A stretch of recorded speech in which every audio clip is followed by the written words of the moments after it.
धर कर के चरणों में माथा खुद पर इतराऊं, खुद पर इतराऊं। गुरु तुमसे पाए मैंने इस भाग्य पे ठहराऊं, भाग्य पे ठहराऊं। है सौभाग्य तुम्हें जो पाया, है सौभाग्य तुम्हें जो पाया। मेरे भगवन हो, मेरे चारों धाम के तीर्थ विद्यासागर हो। मेरी श्रद्धा मेरी भक्ति, चंदा और सूरज भी गुरुवर रोज चढ़ाते हैं, रोज चढ़ाते हैं। तेज कमान नहीं उपमाएं तुमसे पाते हैं, तुमसे पाते हैं। तुम सम गुरु हम भी बन जाए, तुम सम गुरु हम भी बन जाए। एक नजर कर दो, मेरे चारों धाम के तीर्थ विद्यासागर हो। मेरी श्रद्धा मेरी भक्ति। दीर्घायु हो पूर्णायु हो आप चिरायु हो, आप चिरायु हो। हम सबकी आयु लग जाए आप शतायु हो, आप शतायु हो।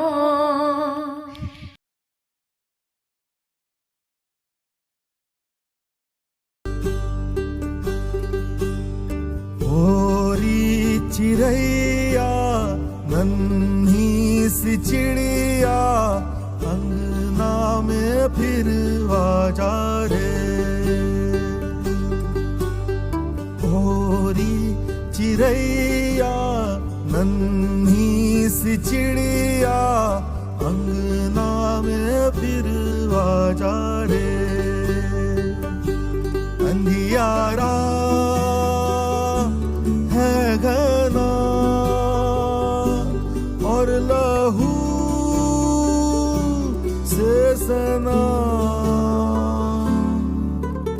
किरणों के तिनके अंबर से चुनके अंगना में फिर आजा रे।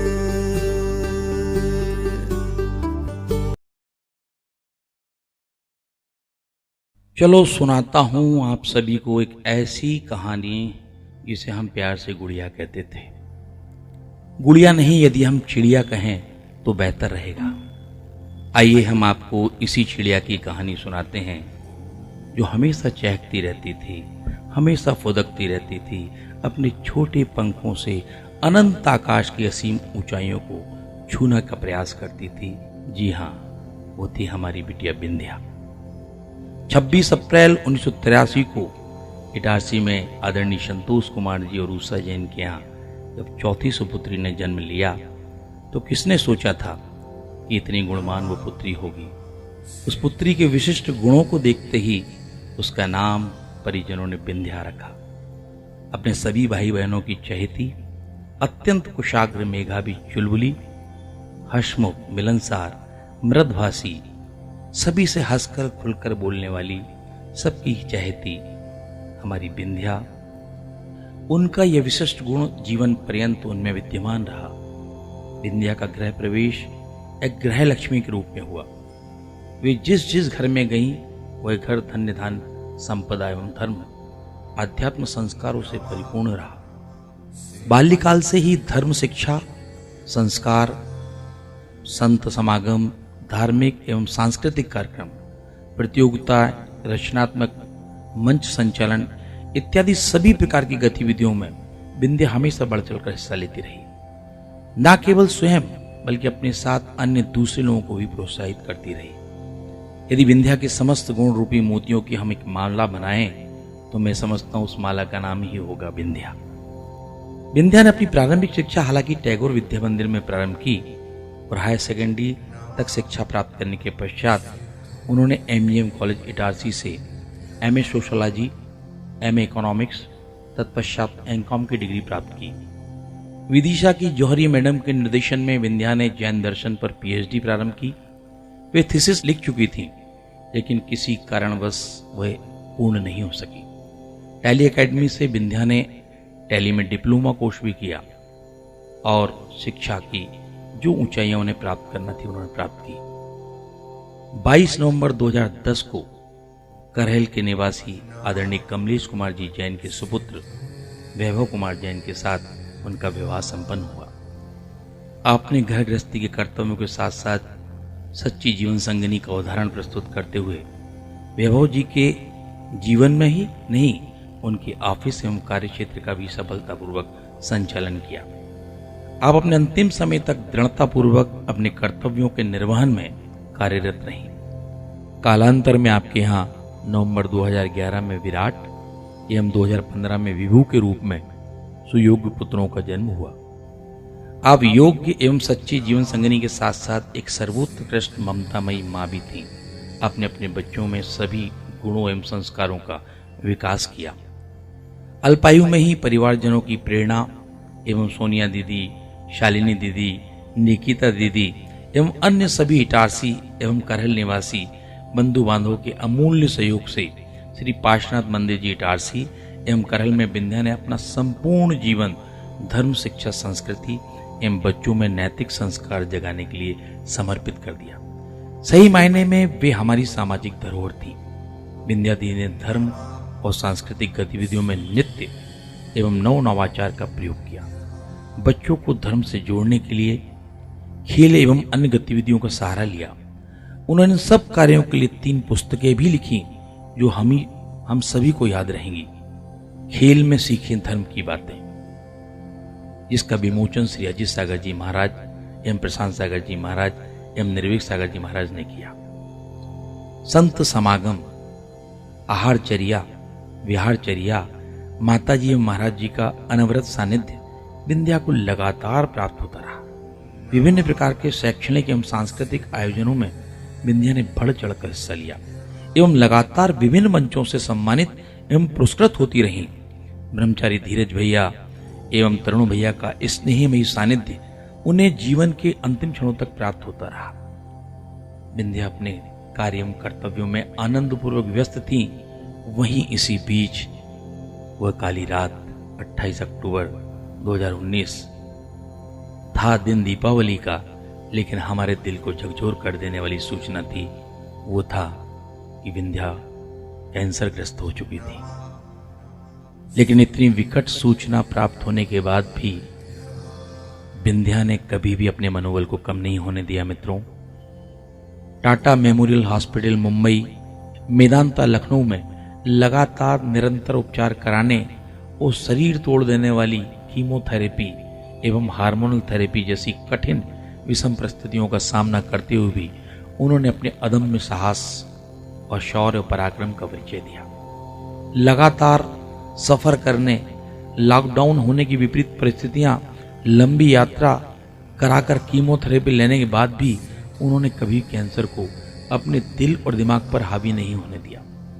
इतनी विषम परिस्थितियां होने के बाद भी हमेशा कहती थी, विवेक भाई, कैंसर तन में है, मेरे मन में नहीं। बड़ी बड़ी बीमारियां बड़े बड़े लोगों को ही होती हैं। जिंदगी बड़ी होना चाहिए, लंबी नहीं। और जितनी भी जिंदगी हो बड़ी खूबसूरत होना चाहिए। इतनी वेदना एवं कष्ट सहने के पश्चात भी वे लगातार धार्मिक कार्यों में व्यस्त रहीं। बच्चों की पाठशाला एवं अपनी गतिविधियां लगातार संचालित करती रहीं। विभिन्न प्रकार के कार्यक्रमों में सहभागिता करती रहीं। अपने को हमेशा व्यस्त रखा। विभिन्न मंदिरों में चंदोबा, चंवर, रंगोली एवं अन्य माध्यमों से मंदिर संबंधी सामग्री का लगातार निर्माण करती रहीं और उसको वीडियो के माध्यम से लोगों को बताती रहीं, प्रोत्साहित करती रहीं। असाध्य रोग से ग्रसित होने के पश्चात विंध्या दीदी ने मन में प्रण कर लिया था कि वे जब भी मृत्यु का आलिंगन करेंगी संलेखना पूर्वक समाधि मरण करके ही करेंगी। उन्होंने अपनी भावना न केवल परिजनों को अवगत करा दिया था, बल्कि 1 वर्ष पूर्व ही आचार्य श्री एवं अन्य मुनि राज के समक्ष उन्होंने अपनी इस भावना को प्रकट कर दिया था। सभी मुनि महाराज उन्हें लगातार आशीर्वाद एवं प्रेरणा दे रहे थे। अंततः वो दिन आ ही गया मित्रों। वो दिन था 12 सितंबर दिन रविवार। विंध्या ने अपने परिजनों सहित आचार्य श्री के दर्शन करने एवं संलेखना की भावना प्रकट करने के लिए जबलपुर की ओर प्रस्थान किया। प्रातः 5 बजे उठकर हाथ में श्रीफल लेकर श्री जी के समक्ष अर्पित किया एवं अपने दोनों बच्चों को सोता हुआ छोड़कर घर एवं परिवार का त्याग कर जबलपुर की ओर प्रस्थान किया। जबलपुर पहुंचने के पश्चात जो स्वयं संलेखना की तैयारी कर रही थी, उस बिटिया ने प्रातः 5 बजे अपनी चेतन अवस्था में अपने ही एक परिजन को अंतिम रूप से संबोधित किया। तब ऐसा लग रहा था कि जो खुद संबोधन के लिए आई है, आज वो स्वयं संबोधन दे रही है। तत्पश्चात गुरु दर्शन की अभिलाषा लिए पूर्ण आयु की ओर प्रस्थान किया। प्रातः 9 बजे आचार्य श्री के समक्ष दर्शन किए एवं अपने मन की अभिलाषा प्रकट की और गुरुजी ने भी स्थिति को देखते हुए तत्काल चारों प्रकार के आहार का त्याग करवाकर संलेखना हेतु अनुमति एवं आशीर्वाद प्रदान किया। आपने आदेशित एवं निर्देशित किया कि विंध्या बेटा, तुम्हें ललितपुर में विराजमान आरिका श्रेष्ठ आदर्शमती माता जी के समक्ष पहुंचकर अपनी संयम साधना प्रारंभ करना है। तब विंध्या ने तत्काल ललितपुर की ओर प्रस्थान किया। 13 सितंबर दिन सोमवार रात्रि 7 बजे विंध्या आदर्शमती माता जी, परम पूज्य दुर्लभमती माता जी एवं समस्त आरिका संघ के सानिध्य में पहुंच चुकी थी। विंध्या के आगमन एवं व्यवस्था में न केवल करहल जैन समाज बल्कि इटारसी जैन समाज ने भरपूर योगदान दिया, जो हमेशा अविस्मरणीय रहेगा। 14 सितंबर 2021 प्रातः 7 बजे आदर्शमती माता जी सत्संग विंध्या के पास पहुंची। उनकी कुशल क्षेम पूछा, बीमारी की जानकारी ली। उसके पश्चात विंध्या ने अपने मन की भावना बहुत ही सहज तरीके से, अपनी संलेखना की प्रबल भावना माता जी के समक्ष प्रकट किया। माता जी ने भी बिना कोई विलंब किए परिस्थिति को समझा और तत्काल चारों प्रकार के आहार का त्याग, परिग्रह त्याग, ग्रह त्याग, ब्रह्मचर्य व्रत का धारण करना एवं अन्य सभी महाव्रतों का पालन करने का निर्देश दिया। और हमारी विंध्या ने भी उन समस्त आदेशों एवं निर्देशों को सहर्ष स्वीकार अक्षर अनुपालन प्रारंभ कर दिया। माता जी एवं संघ की समस्त माताजियों का अनवरत सानिध्य उन्हें मिलता रहा। ऐसा कोई क्षण नहीं था जब माताजी एवं दीदियों ने उन्हें संबोधित अथवा सेवा कार्य में किसी प्रकार की कोई कमी रही हो। नमोकार मंत्र हो, चाहे 12 भावना हो, समाधि भावना हो, आलोचना पाठ हो, ओम नमः सिद्धिव्या का पाठ हो, निरंतर चलता रहा। आदर्शमती माता जी दिन में 3 बार संबोधन करने के लिए आती रहीं। समस्त माता जी भी बारंबार विंध्या को संबोधित करती रहीं। एक ऐसा माहौल वहां बन चुका था धार्मिक, जिसमें विंध्या ने बिल्कुल सहजता के साथ अपने सभी नियम धर्म को पालन किया। संघ की सभी दीदियां 24 घंटे सेवा कार्यों में संलग्न रहीं। 5 दिनों तक शांत भाव से निरंतर संयम साधना पथ पर अग्रसर विंध्या ओम नमः सिद्धिभ्या आचार्य श्री एवं माता जी का उच्चारण करती रही। लगातार समस्त धार्मिक मंत्र का पाठन एवं संबोधन प्राप्त करते हुए आरिका आदर्शमती, आरिका दुर्लभमती माता जी सत्संग उपस्थिति में आचार्य श्री विद्यासागर जी महाराज के आशीर्वाद एवं आरिका आदर्शमती माता जी, दुर्लभमती माता जी द्वारा आदेशित एवं निर्देशित समस्त महाव्रतों का अक्षर से अनुपालन करते हुए 18 सितंबर 2021 दोपहर 2:30 बजे संलेखना पूर्वक समाधि मरण को प्राप्त करते हुए अपनी देह को त्याग किया। आपका संपूर्ण व्यक्तित्व अद्भुत विलक्षण था। आप व्यक्तित्व निर्माण की अनूठी प्रयोगशाला थी। अद्वितीय प्रतिभा की धनी आदर्श शिक्षिका विंध्या दीदी भले ही आज हमारे साथ ना हो, लेकिन वे हमारे हृदय में हमेशा रहेंगी, हमेशा रहेंगी। हम कभी नहीं भुला पाएंगे आपकी सरल सौम्य चंचल व्यवहार को, आपकी धर्म के प्रति दृढ़ आस्था को, बच्चों को संस्कारित करने की लगन को समाज के प्रति आपकी प्रतिबद्धता को, आपके सर्वस्व समर्पण, आपके अविस्मरणीय अनुकरणीय योगदान को आपने अपनी लगन और कठिन परिश्रम से इटारसी एवं करहल जैन समाज की नव पीढ़ी में जैनत्व का जो सूत्रपात किया है वह अनुकरणीय है, अतुलनीय है, जिसकी कोई तुलना नहीं की जा सकती। आपके द्वारा बच्चों की पाठशाला, भक्तांबर विधान, जिनागम प्रश्नोत्तरी प्रतियोगिता, सांस्कृतिक आयोजनों एवं जीव दया हेतु पटाखों का बहिष्कार आदि समस्त आयोजनों का सफलतापूर्वक संचालन किया गया। आज हम दिल से कहना चाहते हैं कि आपने अल्पकाल में ही अपने सद्कार्यों एवं मधुर व्यवहार से संपूर्ण समाज के दिल को जीत लिया था। कैंसर जैसा असाध्य रोग होने के बाद भी आपने अपने कार्यों को निरंतर चालू रखा। आपकी इच्छा शक्ति इतनी मजबूत थी कि असहनीय पीड़ा होने पर भी आपने धर्म का मार्ग नहीं छोड़ा और अपने अंतिम समय में संयम से लिखना सहित समाधि मरण को प्राप्त किया। ऐसे व्यक्तित्व का हमारे बीच से चले जाना निश्चित ही अपूर्णीय क्षति है। हमें चाहिए कि हम विंध्या दीदी द्वारा चलाए गए उन सभी कार्यों में अपनी सहभागिता करें, उनके द्वारा शेष रह गए समस्त कार्यों का निष्पादन पूर्ण निष्ठापूर्वक करें। यही विंध्या दीदी के प्रति सच्ची श्रद्धांजलि, विनयांजलि, विद्यांजलि होगी। ओम शांति, ओम शांति, ओम नमः शिवाय, ओम नमः शिवाय। जय जिनेन्द्र, जय जिनेन्द्र।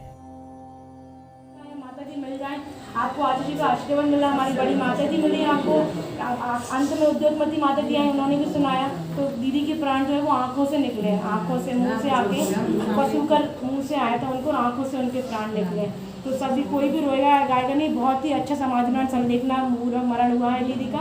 सभी लोग 2 मिनट का मौन कायसर करेंगे और अभी नमोकार मंत्र 1 घंटे तक यहाँ बनने देंगे। और जिसको रोना थोड़ा लगे वो बाहर जाना, क्योंकि यहाँ भी अच्छी बरगड़ाएं, विशुद्धि की बरगड़ाएं रहना चाहिए। तो यहाँ भी नमोकार मंत्र जो बॉक्स है उसमें बजता रहे 1 घंटे तक, कम से कम बंद नहीं होना चाहिए। लोग 2 मिनट का मौन रखे कायसर कर लीजिए। डॉक्टर ने उनके लिए मना कर दिया था, तो उनकी भावना थी कि वे आचार्य जी के पवित्र पावन चरणों में संलेखना ग्रहण करें।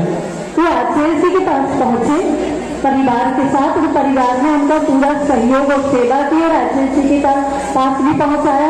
आचार्य जी को संकेत रहा कि ललितपुर पहुंचो, तो वो ललितपुर आए और यहाँ पर जो उनको उनकी पीड़ा देती, वेदना देती, वो इतना अपने आप में अपने भावों को संभालती हुई उन्होंने घर से ही घर छोड़ा, परिवार छोड़ा, सबसे क्षमा मांग के आई, ब्रह्मचर्य व्रत लेकर के यहाँ पर आई थी।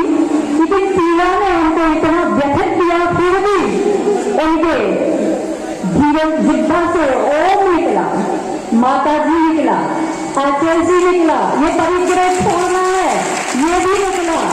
और उनकी जो भावना थी, उनकी जो धारणा थी, यह एक संलेखना है। ये अवश्य है कि बहुत पीड़ा थी तो दवाई का तो त्याग कर ही दिया था।